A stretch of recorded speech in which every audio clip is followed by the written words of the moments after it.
ലോക ഫുട്ബോൾ ആകാംക്ഷയോടെ കാത്തിരിക്കുന്ന റൗണ്ട് ഓഫ് 32-വിലെ ബ്രസീൽ ജപ്പാൻ പോരാട്ടം ഇന്നാണ്. ഇന്ത്യൻ സമയം രാത്രി 10:30 മത്സരത്തിന് കിക്ക് ഓഫ് കുറിക്കുക.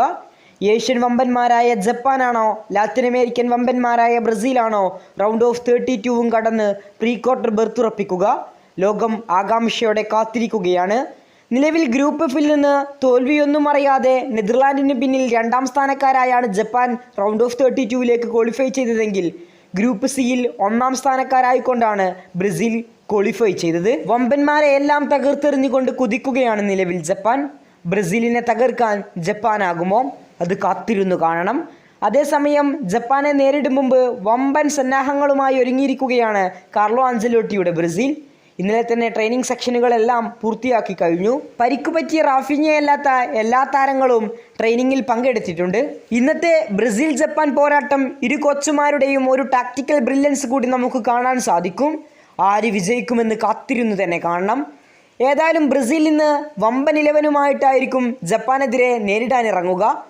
ബ്രസീൽ ഇറങ്ങാൻ ഏറ്റവും സാധ്യതയുള്ള ലൈനപ്പ് ഇങ്ങനെയാണ്. ഗോൾ കീപ്പറായിക്കൊണ്ട് അലിസൺ ബെക്കർ തന്നെയായിരിക്കും.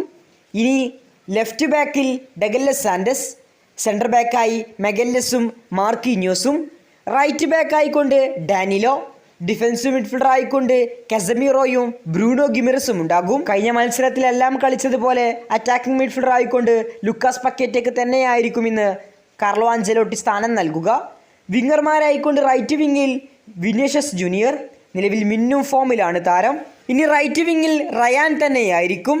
സെൻട്രൽ ഫോർവേഡ് പൊസിഷനിൽ ഇത്തവണ ഗോളടിച്ച് കൂട്ടുന്ന മാത്തിയാസ് കുഞ്ഞ. ഈ ഒരു വമ്പൻ 11-ഉമായിട്ടായിരിക്കും ബ്രസീൽ ജപ്പാനെതിരെ കളത്തിലേക്ക് ഇറങ്ങാൻ പോകുന്നത്. ഇന്ന് നടക്കുന്ന ബ്രസീൽ ജപ്പാൻ പോരാട്ടത്തിൽ ആര് വിജയിക്കും? ഇന്നത്തെ മത്സരത്തിൻ്റെ സ്കോർ എങ്ങനെയായിരിക്കും? തീർച്ചയായും നിങ്ങളുടെ ഒപ്പീനിയൻ കമൻറ്റ് ബോക്സിൽ അറിയിക്കുക. കൂടുതൽ ഫുട്ബോൾ വാർത്തകൾക്കും വേൾഡ് കപ്പ് വിശേഷങ്ങൾക്കും വേണ്ടി നമ്മുടെ ചാനലും സബ്സ്ക്രൈബ് ചെയ്യുക. വേൾഡ് കപ്പിലെ പുത്തൻ വാർത്തകളും പുത്തൻ വിശേഷങ്ങളുമായി ഇനിയും കണ്ടുമുട്ടാം.